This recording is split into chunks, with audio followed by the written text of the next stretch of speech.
Super ganda ni Fiang Smith sa kanyang kasuotan sa ginanap na grand premiere night ng kanilang pelikulang Almost Us. Makakasama niya dito of course ang kanyang love team na si JM Ibarra.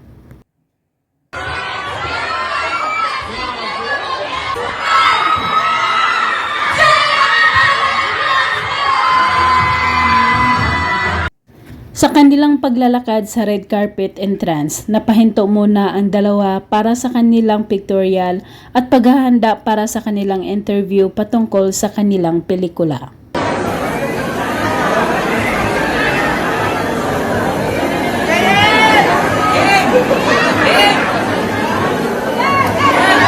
Dahil napapalibutan sila ng mga tao kasama na ang kanilang mga tagahanga, may biglang sinisigaw ang mga fans at biglang napalingon na lang si Fiang at napangiti.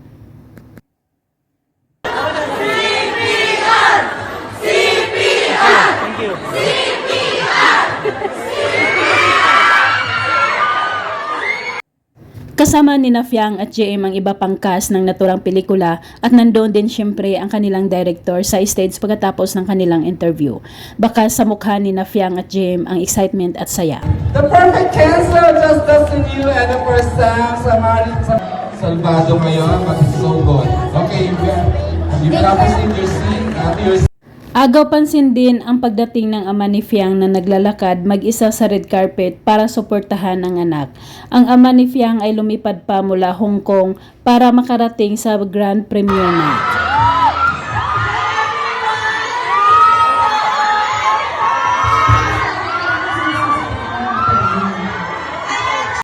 Samantala, hiyawan ang mga audience ng Asap Natin To nang lumabas sina Fiang at JM para maghandog ng kanilang awitin.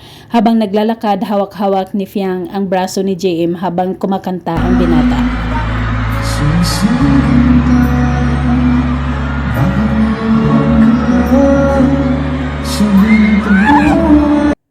Sa sigaw pa lang halatang super kinikilig na ang mga tao sa kanila, lalo na ang titigan at ngitian ng dalawa. Super nababagay sa kanila ang ternong kasuotan na kulay dilaw.